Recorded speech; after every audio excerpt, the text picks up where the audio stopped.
I have the honor of being with Brad Pitts, who's the CEO of Synergy Labs in Mobile. Over the last few weeks, you've heard me speak a lot about Brad and Synergy. And just to give you a little background, it's 3 years ago, it's February of 2017, that a mutual friend suggested that I go see their business, which is on Rangeline Road. And so at that time, we made the phone call. We went out and toured the lab. Met Brad and some of his team. They explained what they were trying to do. And, it was exciting because they were creating jobs in Mobile. Little did I know that almost 3 years to the month or day even that I originally met him, that I would be getting a text from him saying, this was when we were starting to feel the effects or forecast the impact of the coronavirus. And the text said, Mayor, I think I can help you. As I think about that now, I think Brad probably wishes he hadn't sent me that text because, Brad, you've done more than help me, as you put it. You think you could help us. What you've really done is you've made you and your team and your company have made a tremendous difference in the way we have approached the coronavirus. So just tell the audience, what you've done and how you got there. Sure. Well, it's certainly the team. It's not me, that's for sure. And the good Lord, guiding us down the path. But when I had texted you and reached out to you, our original focus were really, we do a lot of standard lab work, but we also do some very sophisticated genetic testing. And we were looking at the coronaviruses. We might be able to identify mutations because we have gene sequencers at the lab. And then as that morphed into, we saw there was going to be a shortage, we quickly brought up the Thermo Fisher platform to where we could test the masses, so to speak. And as we saw the need in the industry grow, and for the healthcare providers going through PPE and that sort of thing, we felt like there was a better strategy in who we tested and how we were going to be strategic about who we tested, like nursing homes, first responders, and the healthcare system. So that was the initial thought, and when I reached out to you. So you mentioned first responders, and for those who are viewing this, it was Synergy that reached out and purchased, without a purchase order from the city or anybody else, all the antibody test kits, the rapid serum test kits, and he bought 5,000 of them. And when they came in, he was trying to determine what is the best use for them and what do I do with them. And he actually is the person that contributed those kits to our first responders and eventually to the hospitals for them to be tested. What triggered you to buy the antibody test kits? I think the need, and we didn't have an answer. There was the reagents to run the sophisticated PCR test, just wasn't in the market. And what I was concerned about was our healthcare providers and our first responders. If this thing really did blow up, we had to have something. So it was just digging and trying to find some sort of solution. Although it's not a diagnostic tool, it is a good tool to use. It's kind of a screening tool is the terminology we use now.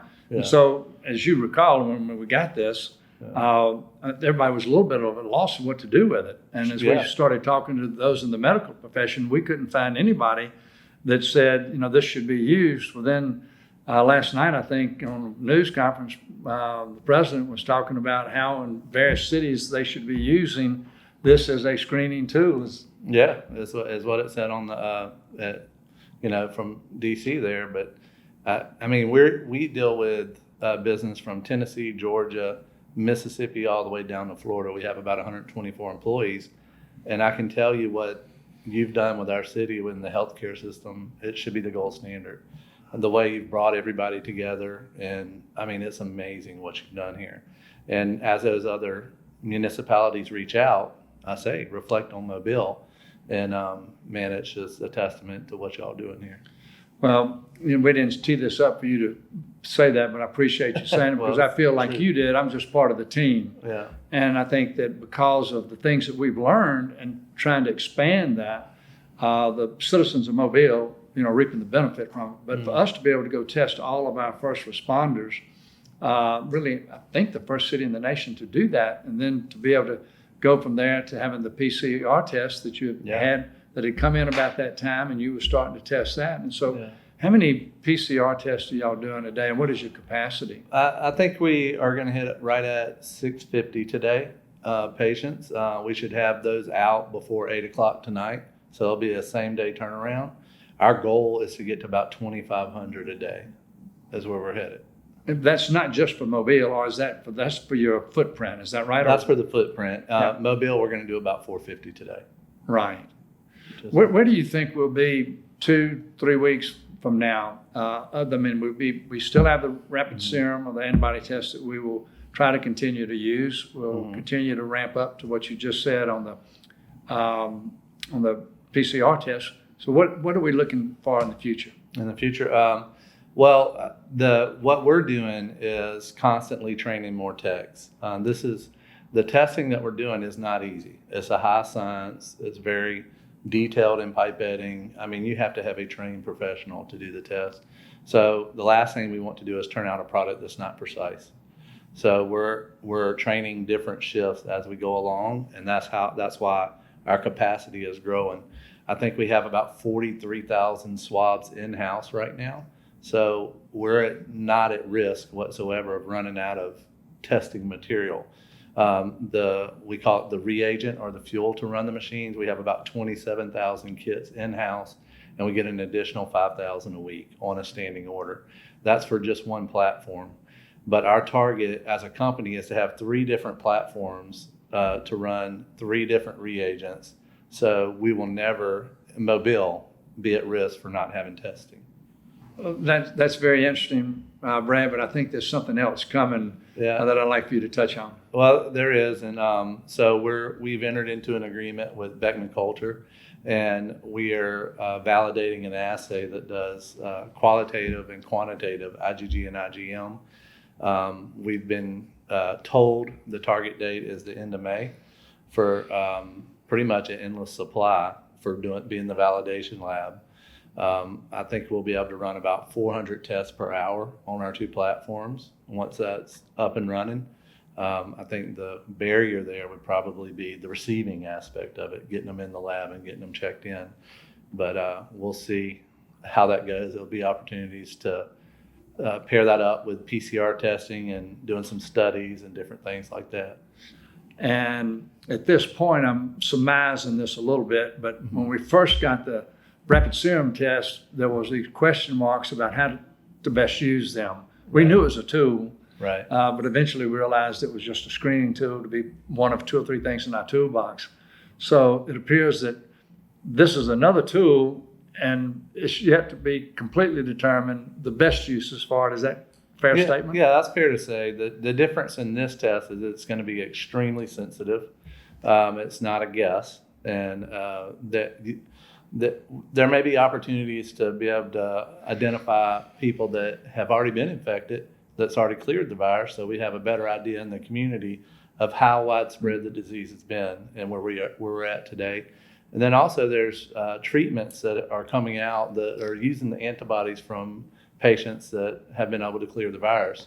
And we'll be able to identify those patients and potentially use those to treat the sick of the sick. One other question, and that one has to do with the antibody test. There's some discrepancy, or there's some, not discrepancies, there's a different beliefs of how accurate it is and how it should be used, and does it really tell us anything? And I think that you probably know both sides of that argument. But how do you feel like that it's best used, and where would we be if we didn't have that tool? Right. I think it is good for coupled along with a treatment plan. I think it's good for a physician to decide where it's used best. I think how the city has used it for their first responders is an excellent way to use it. It's certainly not ruling out if you're currently infected with COVID. But it is the ones that do pop positive with a confirmation of PCR. You may pick up some people that are asymptomatic with COVID. But which you would not know otherwise if you without the test, that's right. So, and that, I think that's the key to it, is you do have something within 5 minutes that you may pick up an asymptomatic person, but you can't diagnose them at that point, but you can certainly tell them to quarantine themselves, and then you send off for confirmation with PCR. So. Yeah. How many cities are going to be where we are when we have these three tools to do it? I don't know of any. Maybe New York, because they're focusing on it. Maybe. I think it's going to be hard to find a city that has all their hospitals collaborating with one lab locally, where the one lab has every tool.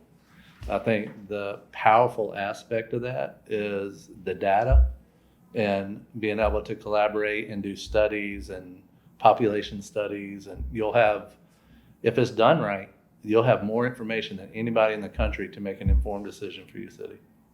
You know, that's amazing. But when I think about the relationship and the collaboration between Synergy and the city, you know, we have to expand that as part of the team. It would have to be the hospitals. And the university hospital is absolutely, they've stood up in a significant way. And what's been happening at the infirmary health system and the diagnostic medical clinics has been very beneficial. And this really, the people who are on the ground, the Natalies and the Director Jim Barbers, those that have kind of made it happen. Man, the unsung heroes, right? That's exactly right. They've been amazing. It's very seldom that the offensive line deserves a Heisman Trophy, but if they're the offensive line that deserves it right now. And those are the ones out there doing the swabbing. They're the ones in the tents. They're the ones that the are lab techs and the lab techs. Yeah, just amazing. I don't have a Heisman to give them, but I do. When all this is over, I do have something that we will reward them with. Yeah, that's they certainly deserve it. That's for sure. Well, thank you very much for what you're doing. You know, God bless you and God bless your team. Well, thank you. We enjoy the opportunity to collaborate with the city and the hospitals. 10 years from now, some of you will be 30 years from now, you'll be telling this story or repeating this story all your life. This is a turning point. I mean, you were meant to be where you are right now. Believe it or not, I mean, I believe that.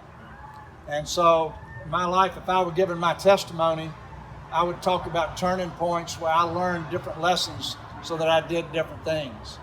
So even though the long days, I know they're burned in your memory, the long days will diminish in your memory, you know, at some point in time. And we'll be able to talk about the great victory that we had here. So thank you again very much.